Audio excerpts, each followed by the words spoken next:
Welcome to Through the Glass Recovery podcast, where we believe that connection is the opposite of addiction, vulnerability is the antidote to shame, and that recovery isn't just rewarding, but also a lot of fun.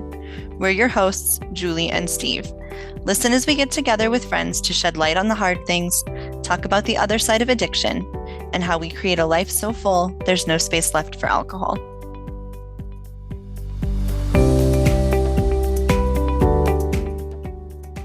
So the content of this episode really surprised us. I'm not sure what we really expected when we chose love as a topic, but we cover a lot of ground here. It's much more than we could have imagined. We talk about romantic love, we talk about the love of a parent and child, what healthy and unhealthy versions of love look like, and how we've grown into really starting to understand love in a way that we can share it with the world. We also want to invite you all to join us on Instagram, where we're hosting a 28-day sober self-love challenge, trying all kinds of new tricks and activities to show love to ourselves in ways that are truly meaningful. You don't have to do anything special to join in. Just follow us on Instagram at Through the Glass Recovery and jump in. So we are here tonight with our friends, Lynn, Michael, and Alex. And as always, I'm going to have you guys do some introductions first before we jump into the conversation. Lynn, do you want to go first? Sure. I'm the grandma in the group, so I'll go first. Yeah. And so as far as the introduction, I always like to say that I'm a 69-year-old church-going, tatted up, road tripping, sober grandma. And Nice. I'm just so thrilled that I've taken this journey to be alcohol free. And it's a pleasure to be here. Thank you, Julie and Steve. Yeah, thank you so much for being here. And I will include all of Lynn's contact information and Instagram in our show notes. And if you want to send those to me maybe afterwards, that would be great. Okay. So anybody can check out your Instagram. I have been following you since we first got on Instagram, and you just do so much inspiring stuff, and your life looks amazing. So I'm really grateful that you share it with all of us. Well, thank you. And I forgot to add, and the only reason I know this is I just hit 600 days, so 602 days. All right. Amazing. Yeah. Congratulations. Beautiful. Thank you. Really cool. Okay. And then Michael, I'll have you go next. Hi, I'm Michael. I am in Reno, Nevada. There's tons of snow on the ground here. I have been sober 1,421 days. Wow. And Congrats. yeah. I work and stay sober. Awesome. Cool. Well, we're really glad you're here. And Michael is also on Instagram and shares some really inspiring content. So we'll also include a link for that. And last, but certainly not least, is Alex, who is back on the podcast for the second time. How are you tonight? I'm wonderful. Thank you so much, Julie and Steve, for having me again. It's so nice to meet you, Lynn and Michael. First and foremost, I'm a mom of 4. That's always fun and crazy. And yeah, this has been a journey. I have been on this intentional sobriety journey for about a year. And I have over 90% sober days. So I like to look at it that way because every sober day is a win, and I will never give up this journey. It's the most important thing in my life. So Fabulous. Absolutely. Really glad you're here again. It's really nice to see you. Yeah, it is. So this episode will release on February 13th, right before Valentine's Day. So we thought love would be an appropriate topic. As I was journaling about love in preparation for the episode, I realized how much my own understanding of love has evolved over the course of my recovery. So much of the work that I've done on authenticity and on really feeling my emotions has affected the way I feel love and the way I understand it. And it's also allowed me to be affected by love differently than I was in the past, when I was doing everything in my power to stay mostly numb. So, what is love? How do you define it and how do you show it? How has love manifested in your life in new ways since you quit drinking? And how has love affected your recovery? That's a lot of questions there. That's a lot of questions there, yeah. Anything you want to throw out or add or? Well, I like that you started out with the question of what is love, because I made some notes today. And in reflecting back, I can remember as a teenager when I first started dating and asking my mom, how do you know when you're in love? How do you know when someone loves you? And she just kind of says, well, you'll just know. Well, that didn't satisfy me then, and it doesn't satisfy me now. But I guess that's the answer that she had. But what I kind of learned as I went along in life and matured is there's a few things that stood out. Love to me is a decision. I mean, we think of the romantic love, the swooning and the butterflies and all that, but love is really a decision. And part of that decision is a commitment, a commitment to this other person and everything that goes into a commitment, which a lot of that's discipline. There's discipline involved in love. And as I'm thinking through these things, and to answer your question about how that has changed alcohol free, is now I see it a lot as a spiritual practice. All the things that go into that decision and that commitment and that discipline with your families, your friends, your neighbors, people you don't know. Growing and all of that is a spiritual journey. And that I don't think I would have ever gotten to without giving up drinking. Yeah, I think you're spot on with that. I think that made me smile when you said you asked your mom as a teenager. So I have a teenager, and she's Mm-hmm, very much at that what is love stage. mm-hmm, And I'm realizing I think she's very much been in love as a 15-year-old girl can be in love. And mm-hmm. that definition of love, I think, just grows and develops with us. It evolves with us as we become more emotionally intelligent and more emotionally developed humans.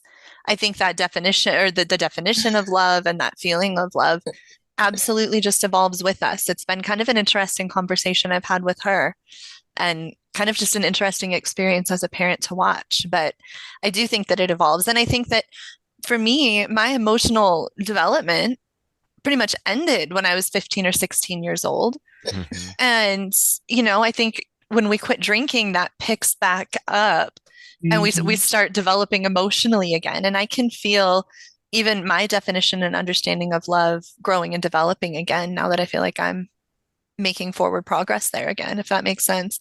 It does. I It agree does. so much when you're talking about like the evolution of love from when, you're a child to when you're an adult, because I think love is a word, and it's also a feeling, it's an action, and sometimes like you are love, like to your children when they're little, when they're babies, like you are love. They look at you and they see love. That is what you are. That's how they learn love, and then as they get older, they learn out of your love what does self-love look like by how you treat them, how you are, and how you show yourself love, and as you get older, you learn about the love you have for yourself and loving other people. So yeah, it definitely evolves over time. And in my sobriety, I've really dove into what does self-love look like for me. I think I looked for love in other people. I looked Mm-hmm. for love in alcohol, right? That's how I was showing myself love, and self care was by drinking. But now in sobriety, self love looks so much different. I'm learning to love myself in healthier ways and different ways. And out of that, I'm able to like truly give people the love they deserve because I'm giving myself the love I deserve. So it's really evolved and it's been really beautiful. I think I'm gonna talk about the difference from when I was in active addiction, actively drinking. Compared to now, when I said those words feel like they were very empty. Like they felt like it was something that I had to say because that was the nature of the relationship. Like I didn't know what it really meant. I think because when I was in active addiction is just there was no, it's kind of like what Alex says, but it was just a word. There was no feeling and there was no action really that was surrounded by it. Alex, you really defined that really good for me. And so it was very empty. And it wasn't necessarily that it was empty on the other side. It was very empty on my side. I didn't, I just didn't, it didn't feel it. There were words. I mean, I cared. I don't know if I would have called that love though. Um, Right. I, I wouldn't have gone to the nth degree for even my children. That commitment just wasn't there. My commitment was to alcohol completely. Alcohol came first, they came second. So when I quit drinking, much like what Julie said, was I think that's when I started giving myself a chance to actually be introspective because I think it comes from inside first and then I get to show it. It comes from inside first, but I had to see it. I had to relearn what love is. And a lot of it is really simple, small things, I think. It is the small interactions, it's the simple little things that happen throughout a day that pick you up, that lift you up. And it's an understanding that doesn't exist outside of your typical conversation with regular friends or whatever that may be. It is an evolution for sure. And for me now, it's a very deep feeling. It does come with commitment. It does come with a willingness to listen when I to something that I don't want to hear. It comes with forgiveness. It comes with a lot of the things that I never really understood what they meant until I was forced because the commitment portion of it. But I mean, I think if your heart's set somewhere, it's a lot easier to not let things go, but to talk about it because it's important. Yeah, that's a lot. You guys are saying a lot. I'll give you my trauma informed conception of this. I think my best example, what love feels like, is the day my firstborn son was born and I saw him. I knew what love looked like and felt like. Prior to that, I chased my mother for love from, early on until I became an obnoxious alcoholic teenager.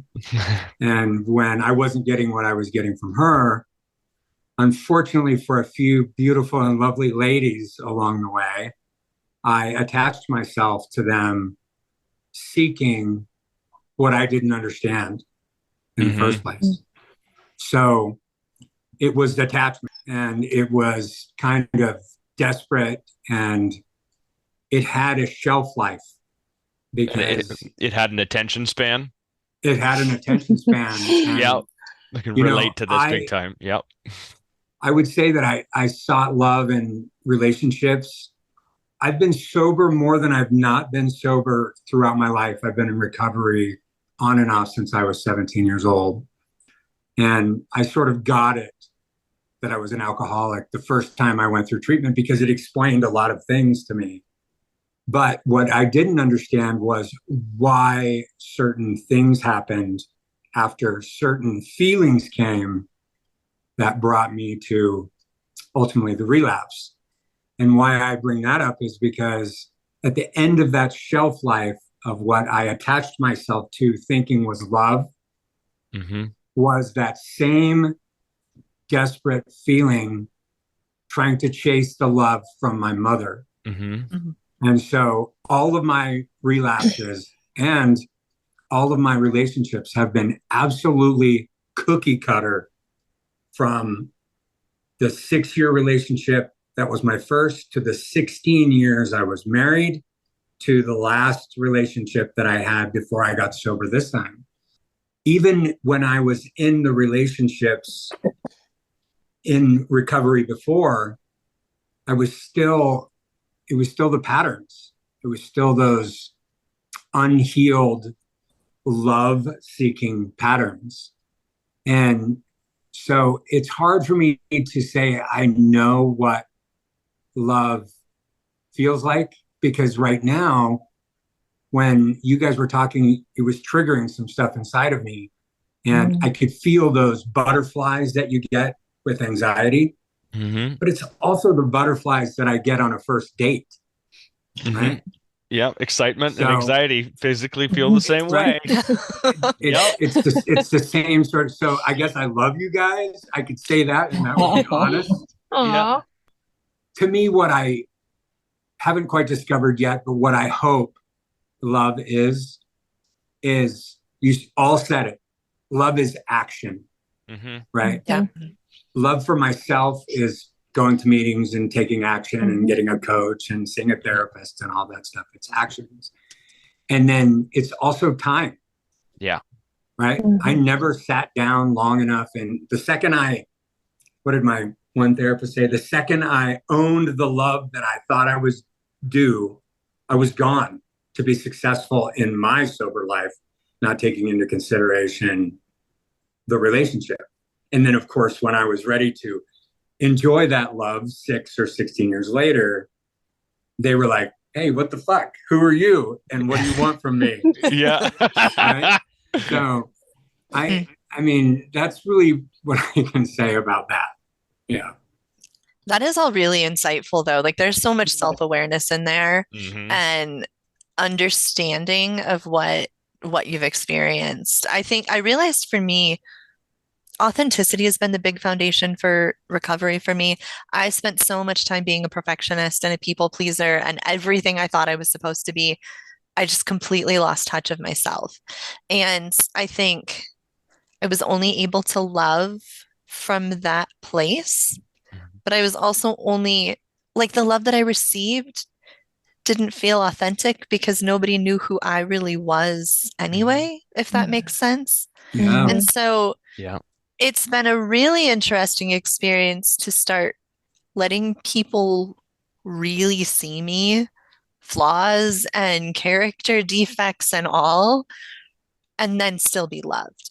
And so, like you said, Michael, like I can say, I love you guys. Like, I feel like when I just show up honestly and vulnerably in any situation, and I am like received with acceptance, there's so much love in there. Like, it feels like something I've never experienced in my life before. I mean, it's Yeah. honest connection, I think, is what it is. Sense of belonging. Right. I was going to say that too, how much better I've been able to receive love in recovery, because you are becoming authentic and showing up as yourself. And I don't know if I really knew how to receive love before because I was chasing love in the wrong ways. So now that I'm learning about the real self love, that's been a journey receiving the love and thinking like these people really do love you. They care about you really. And I love very much the recovery community. I think recovering addicts are my favorite people. For sure. You find Yeah. a lot of love in those communities. You find so many similarities with everyone, and it's fun. There's a level It's of fun being gratitude. in so much love. Yeah, it really is. There's a level of gratitude that doesn't really exist in very many places, and like just that amount, that at that level where it's not only gratitude, it's acceptance, it's, a willingness to listen and a willingness to be present. And I think there's a lot in that, just a willingness to be present. So, if you're having a bad day you know, you're triggered or you're having one of those moments where you need help and you actually reach out for help, that is giving someone an opportunity to show you love. And without opening yourself up to that, asking for help, you shut the door on it. Very vulnerable to do. Yes, but I don't think you get to feel it if you don't. You don't get to if you don't show your true self, and I mean sometimes you got to be picky in where that shows up, but generally speaking, if you don't show your true self, you rob yourself of that experience if you don't open that door to let Sure. someone see you for who you are, Yeah. because that's where you're really gonna get a chance to feel it. I think that service work is my best attempt at giving someone else love. Right? Because I'm open and receptive. And usually by the time we're done connecting, there's really connection. Yeah. For the first time in, since I've gotten sober, I have a lot better understanding of what real connection is, as opposed to 39 years of general surface conversation. Sure. Where, we don't go, below or past level 2, for God's sake, because I can't tell you, or just I can't make a decision without me giving it to you, so I know what you want, so I can do that for you. Like, that's not love at all. They say that the opposite of love is fear. And I'm guessing that probably resonates for a lot of us in a lot of different ways. Definitely. Yeah, this past month has been a little bit of a roller coaster for me on this journey. And there has been some fear on my part, fear of talking about things, fear of being vulnerable, fear of sharing my struggles. And then there's been some intense feelings on all sides about that. And I don't know if it was an epiphany, but, I was angry at first for some feelings someone had. And I reminded myself, we came into this place of honesty and vulnerability. And if there wasn't deep love there wouldn't be these intense feelings, right? Because with big love comes big feelings. And that, these people care and they love me and they want to be there. So I'll take that as a good, Right. as a good thing as we navigate through all this. It's actually a really powerful statement. That's got my wheels turning now. I was like, why are they upset or other stuff? And I'm like, oh wait, it's because they love me so much and they care, that they want to see me be my best self and succeed and stuff. So it totally shifted my perspective on everything and my reaction. And I was able to stop and react differently. So yeah, that is big. It's kind of crazy is I would say I've sort of stayed out of relationships this last 4 years as I was discovering my patterns in relationships. And I got myself a magnificently beautiful trauma coach off of Instagram, of all places. Followed her for a long time and finally reached out. And we sort of, well, I don't know about we, but I sort of fell in love with her. And we've been connected for almost 2.5 years now. And the safest place I feel is the terror that she's going to tell me the truth every time because she can see right through that vulnerability. Because at the outset of this, I was so curious to know what love looked like and felt like. And you know what? It doesn't always feel magical. And sometimes it feels like anxiety, which feels like love, which at the end of every Zoom call we would have, I did feel safe. And that is something that I would say that's been lacking in all of my love relationships is safety. Emotional safety. Yeah.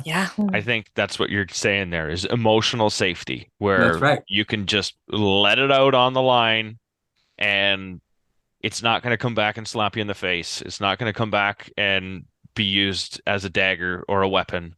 It's going to come back and it's going to be handed back to you with compassion. It's going to be handed back to you with an ear to listen. It's going to be handed back to you on a plate. It'll be a reflection of you through somebody else's eyes, and just a completely different level of care. My mind is like blown right now. The idea of emotional safety being love. Like, I have spent a huge amount of my life not feeling emotionally safe. Not necessarily even abusive or anything like that. Just I've never felt safe being emotionally vulnerable. And then I'm thinking of that on the flip side with my kids. I've been a fairly decent mom, but I don't, I had no idea what to do with my kids' emotions because Sure. I didn't know what to do with my own emotions. Right. And so I think for a really long time, my kids weren't necessarily emotionally safe with me, if that makes sense. Not that I would ever like get angry with them, but just that I had no idea what to do with them. And I'm learning how to handle emotions for myself now, but I'm also able to give them a place where they can go with their emotions. And like I guess I imagine they must feel more loved. Like actually, that's a really and my mind is kind of blown right now, honestly. Like there's so much just churning going on. This is amazing. I'm going to be journaling for hours after this. Yeah, just really cool points. I think that a lot about my children, how I've seen some major changes in our relationships, and it's all down to the emotional safety because they have their emotions, right? They always had their emotions, but my reactions are different. So they feel safe being vulnerable and telling me and sharing and knowing that I'm going to be there like with love, even if it's hard, even if it's tough love, you Hmm. know, but I'm there and they can be safe. And yeah, my 13 and a half year old, that's my oldest. She, you know, I thought maybe she was just going through a teenage phase or other things like that. And I realized, I think my active addiction was pushing her away because she didn't feel safe. Yeah. And the turnaround that I've seen in her in the past year has been crazy. Like she has to make gingerbread houses with us this year. You know, she wanted to do all of those fun things with us and is opening up and sharing more. And it dawned on me just a few months ago, like she feels safe because, you know, for the most part, you Hmm. know, aside of being human, they know what mom they're going to get.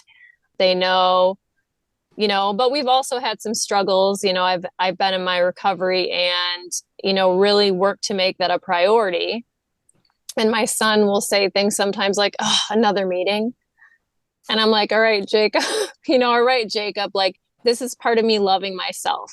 And when I love myself and work on my sobriety, then I can give you the best version of me. And I know that's what you want because you didn't like me when I was in active addiction, you know? Hmm. So yeah, I Mm.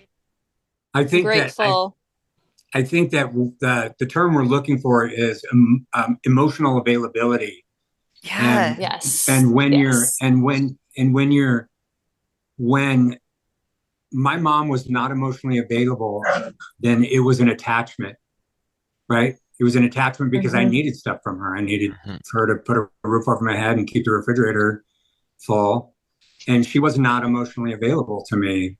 Hmm. So I did all those people pleasing, all those things that kids do to try to get into that available spot, which never happened. And I think when I started to learn how to become emotionally available to myself Hmm. through the work that I've done is when I started to yeah, there's a lot. This is a really good conversation because the most of the people that I come into contact with are not emotionally available. So Yeah. to practice being emotionally available is it's kind of some of the best recovery work I could do because I get to go through my day practicing these tools and techniques about how to be emotionally available to just everyday people. Hopefully, I'll find that right person someday where I can know when I'm being open and emotionally available. Right before I didn't know. And so I would get irritated or resentful or detached or whatever. So the emotional vulnerability is really, I think that's the key here to love. Mhm. Hmm. Mm-hmm. Well, like Lynn said earlier too, love is it's an action and it's something you practice. And that's not just Yes. in a marriage or in a romantic relationship. That's every day, all the time, with every person you come across. And that's, yeah, I think that's huge. That's kind of what we're all learning, I think, on a really basic level. Yeah, and I think that back to what Alex said earlier about self-love I mean, there's so many gifts of sobriety, but I think maybe one of the first and foremost that shifts everything and moves you forward spiritually into being your best version, to become who you were always meant to be, is the self-love piece. And I don't know Mhm. about y'all, but that was so hard for me. Self-forgiveness and self-love coming out of active addiction. I was just so used to beating myself up and feeling worthless, and just so many painful, negative thoughts and emotion about myself. And to start hearing that, well, you need to have compassion and practice self-love. And it's like, well, how do I do that? That was Mhm. so hard in the beginning. And it's just a process, and it's becoming connected, in community with other Mhm. people. And kind of like what you said, Mike, was service work, starting to reach out and be there to be a supporter or a cheerleader, encourager. And that's the beauty that I get out of Instagram is that community and the support and being able to help other people. And so from that, then slowly I started letting go of a lot of the baggage. I quit beating myself up. I started just taking a day at a time and celebrating those small things, like, look at today, how you've grown and what you've learned, and how you're opening up, and how other, people are coming to your life and moving forward. And then eventually getting to where, there was self-forgiveness for I call it the stupid boneheaded things I did in active addiction. For I sure. mean, Mhm. I look back now and it's like, I can't, who was that person? Yeah. I don't know that person, but that person was me. Mhm. And so getting that self-forgiveness piece and starting to let things go bit by bit, the things that don't serve, the things that were holding me back, and starting to accept that, that I am enough and I am worthy and I can love myself and be emotionally available to myself. And it's not easy. It's not It's It's so easy. freeing. not Not It easy. easy. is. It It's is. It's Yes. very freeing. Yeah, it's not easy to get rid of that negative energy that we were so comfortable holding on to. Hmm. I Mm-hmm. mean, that felt like home because that's Oh, all I knew was that negative energy, that negative self-talk. I mean, that place was safe. That was love. I mean, that's how it existed. You know what I mean? Um, yeah. it just it was broken. It was a very Mm-hmm. broken version, a very unhealthy version of just everything. I mean, really incapable of coping at all, let alone expressing myself in a healthy way. We talked about how love is shared and a willingness to listen and learn. There was the evolution of love, and it's a word, it's a feeling, and above all else, I think it's an action. And I think we Yeah. all said that tonight in so many different ways, from self-love to emotional safety and availability and really community. I think we surrounded ourselves with examples of what we want to achieve. And when we sit in that community, whether we're there at day 2 or we're there at 1400 plus days, we come across people in our lives that are an example of something that we want. And when you see a healthier example of what you have, and it gives you another level to achieve. And without having seeing it from someone else, it gives you that next opportunity to grow. And I think that love is growth. Yeah. There's a Mm-hmm. huge part in Yes. For that sure. is growing either together with another person or a community, or just sharing yourself and letting yourself be available to whomever. So I want to say thank you, Lynn. Thank you, Michael. And thank you, Alex, for your time and your thoughts tonight. You guys have been fantastic. Amazing. My Yes, honor. thank you guys. Wonderful. Thank you for having us. Yes, thank you very much. And of course, we want to thank all of our listeners for sharing this space with us. If you found the content in the episode helpful, if it made you think a little bit and see things in a new way, we'd love it if you would share it with someone you know. We found a number of our listeners aren't even people who struggle with addiction.